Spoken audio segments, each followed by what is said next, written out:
Good morning. I'd like us to spend our time looking at the different choices that we have in life, and most particularly the choice to save our life or to lose our life. I've got a few questions for us. Would you rather? Or do you prefer?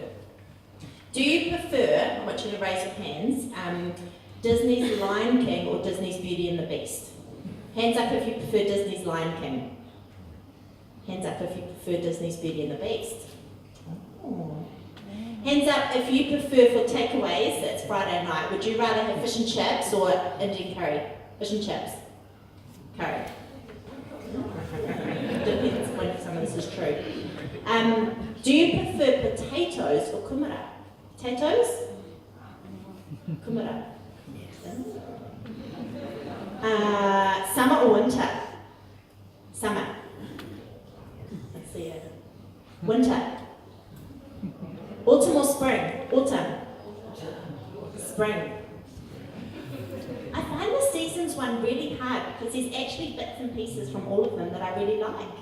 So in spring, I love the fragrance and the beauty of the flowers. I love that it's kind of inviting summer on. I love that it's starting to get warmer to be outside. But summer, I love the sound of cicadas. Cicadas just like trigger something in me, memories of summer holidays when I was growing up. I love the Kiwi culture of barbecues, iced coffees, gin and tonics by the pool.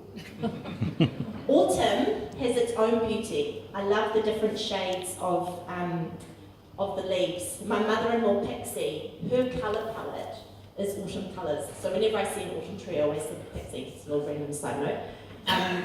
But I love the sound of rustling leaves. And I love entering into this time of wearing scarves and jackets.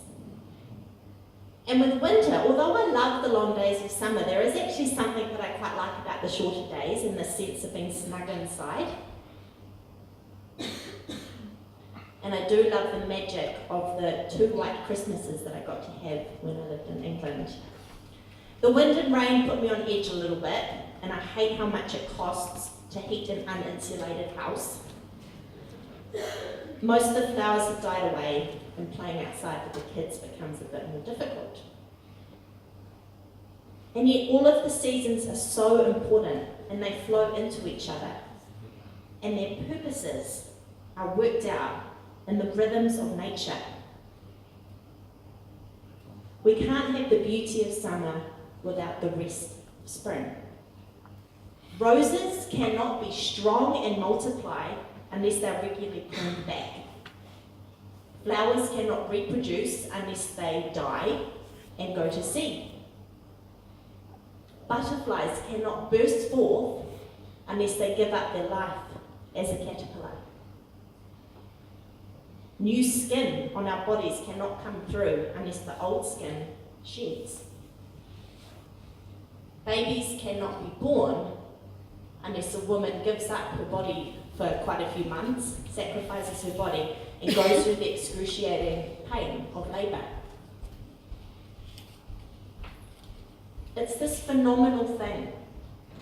Creation cries it out, it models to us, shows us the reality that we have to lose our life to find it. It's as if it is part of our DNA. In our passage this morning, Jesus says to the crowd before him, "If any of you wants to be my follower, you must turn from your selfish ways, take up your cross daily, and follow me. If you try to hang on to your life, you will lose it. But if you give up your life for my sake, you will save it." It's this crazy paradox, and the Bible's full of them.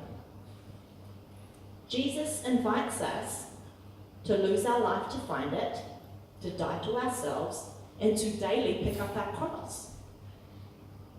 Why would we embrace these invitations? Why would we embrace these invitations with our lives? Because it is a painful and disorientating journey. Because with death and loss, there is always grief.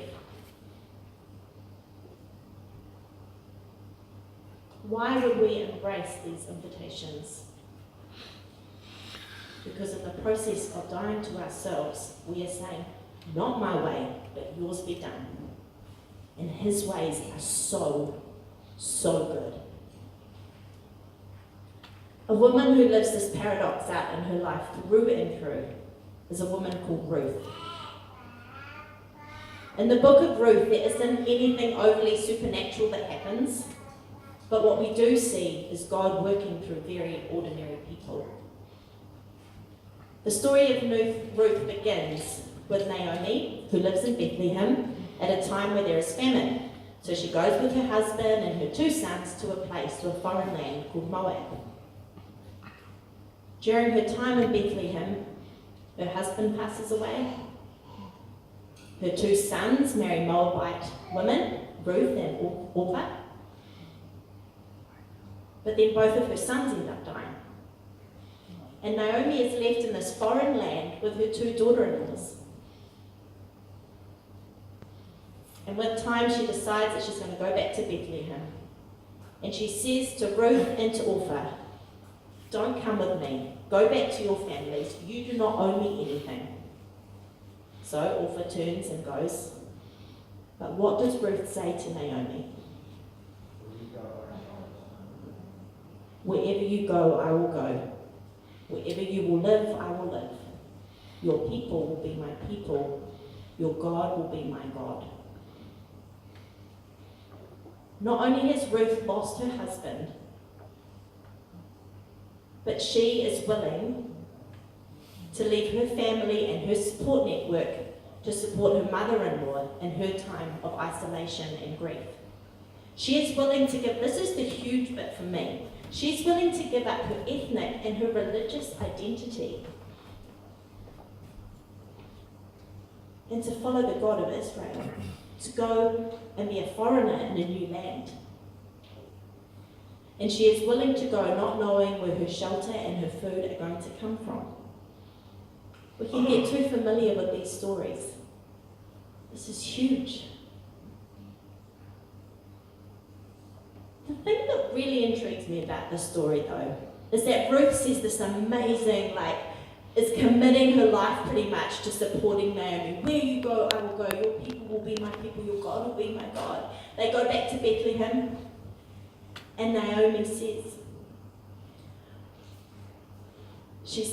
call me no longer Naomi.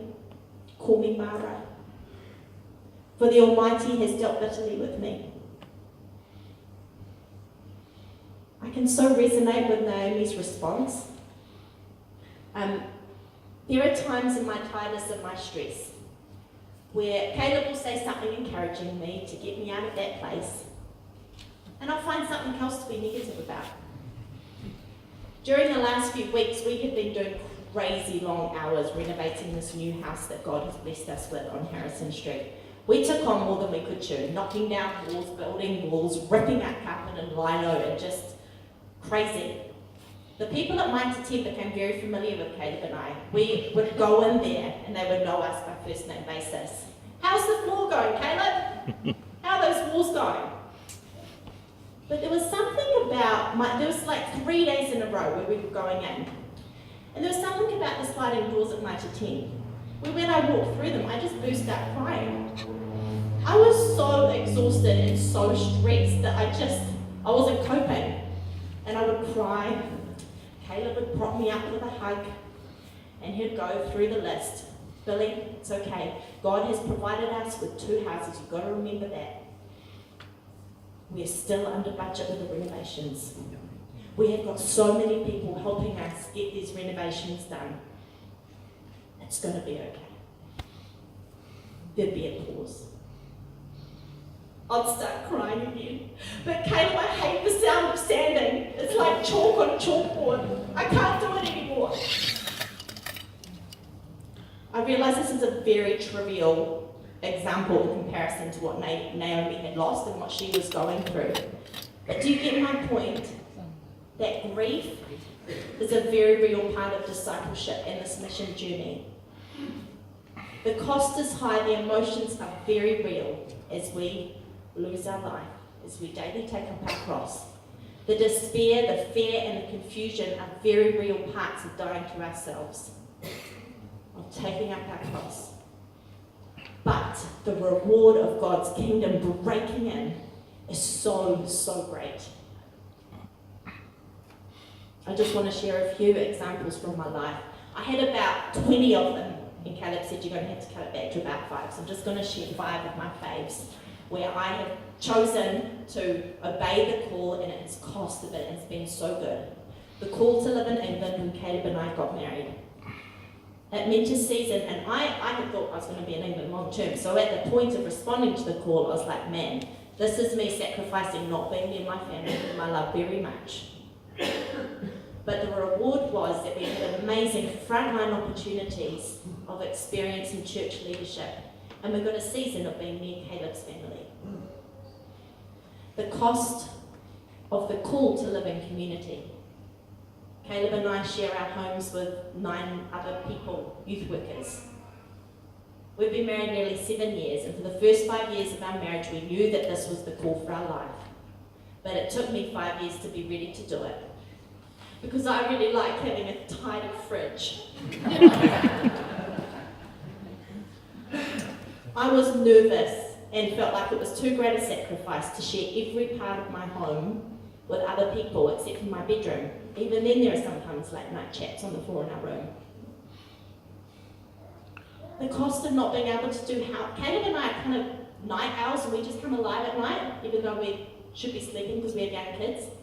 But part of the cost of just not being able to vacuum at 11 o'clock at night because it might wake someone up.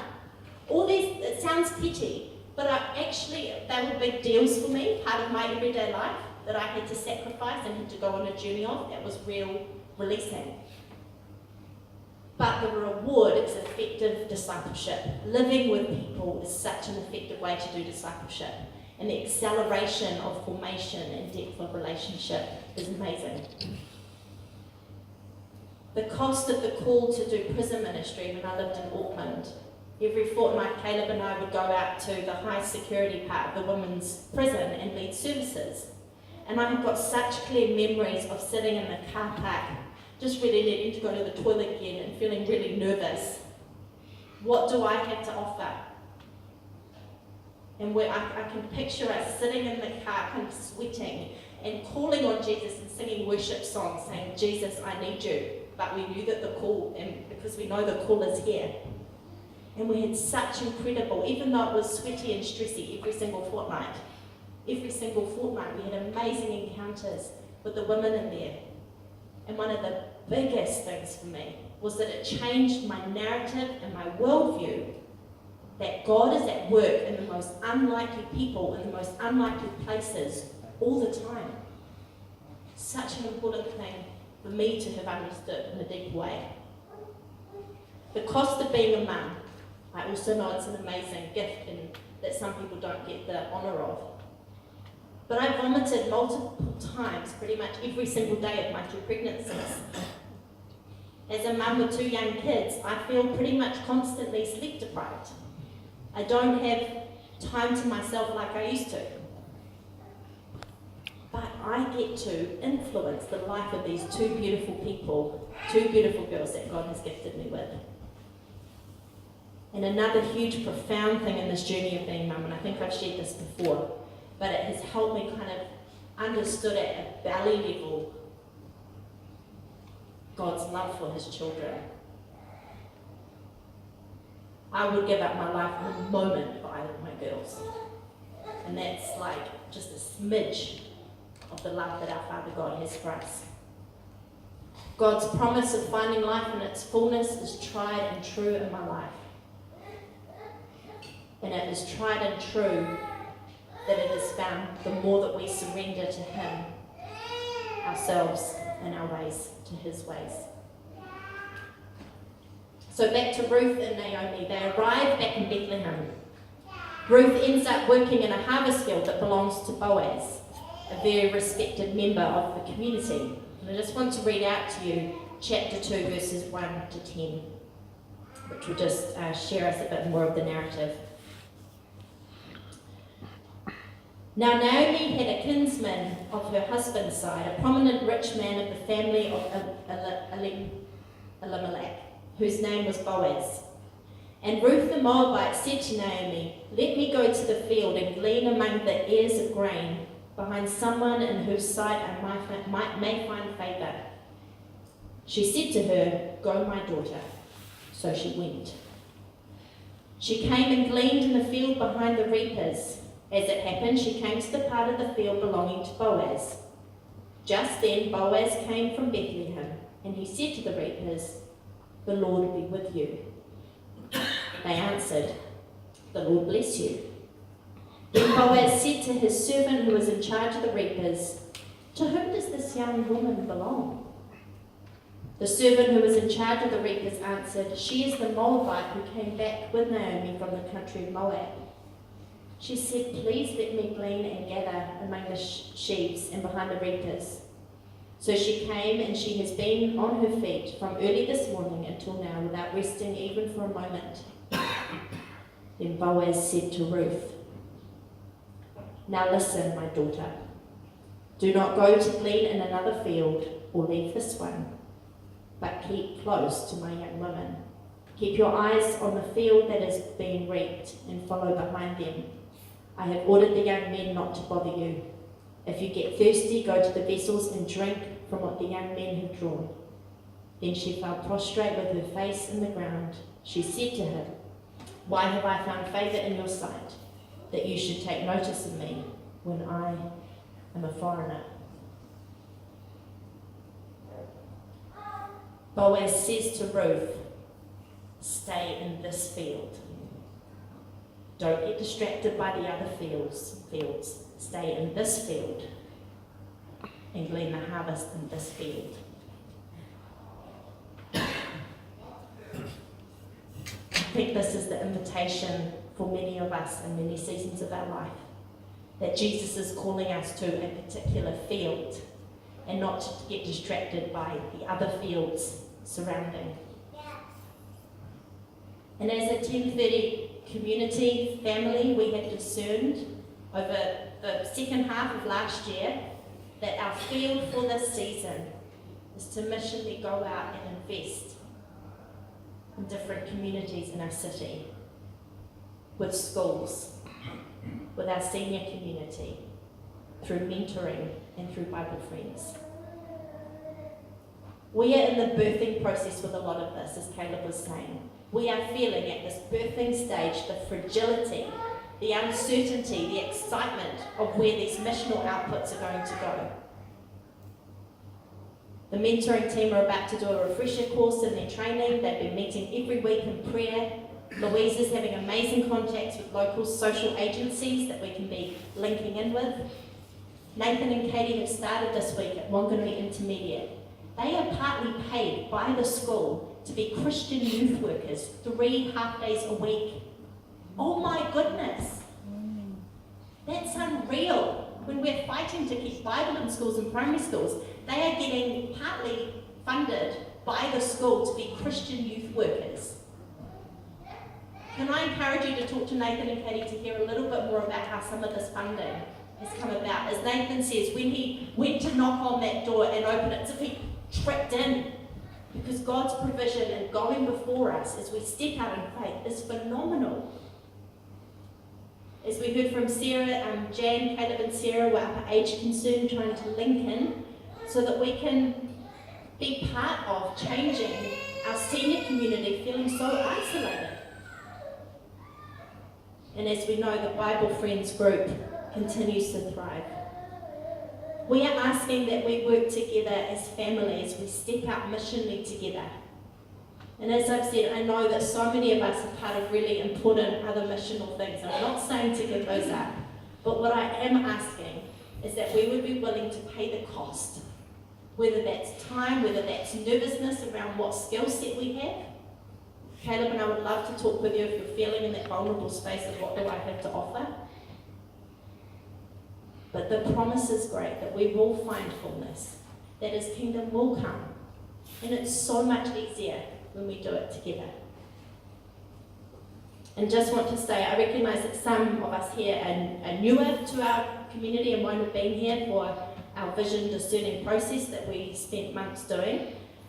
We forgot to get it in the newsletter, but Caleb and I will be hosting an afternoon tea for those of you who are newcomers or feel like you're newcomers at our home next Sunday at 2 o'clock, 96 Harrison Street. We'll remind you next week, but just put that as a flag in your mind.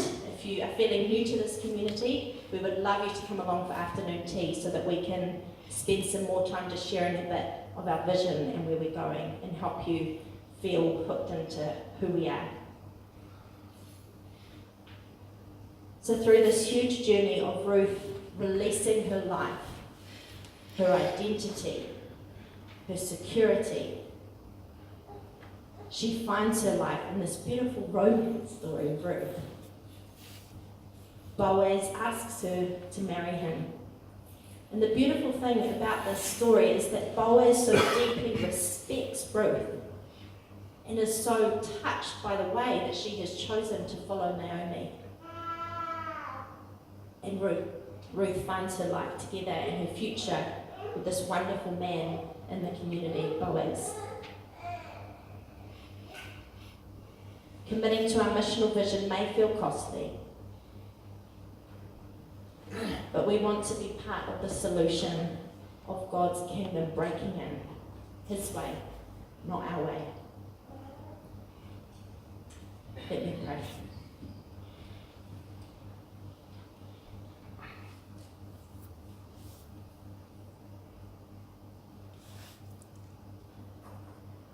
Jesus, as I stand here, I'm so humbled by your love for us and just for the fact that you are so involved and so interested in our messy, exciting, at times really sad and distressing, confusing lives. That you get it and that you love us in it. And that the promise is fullness of life in you, and the light of your kingdom breaking in when we step in faith and say, not my will, but yours be done. Strengthen us by your Spirit, unite us by your Spirit, and send us out in boldness. We ask these things in Jesus' name.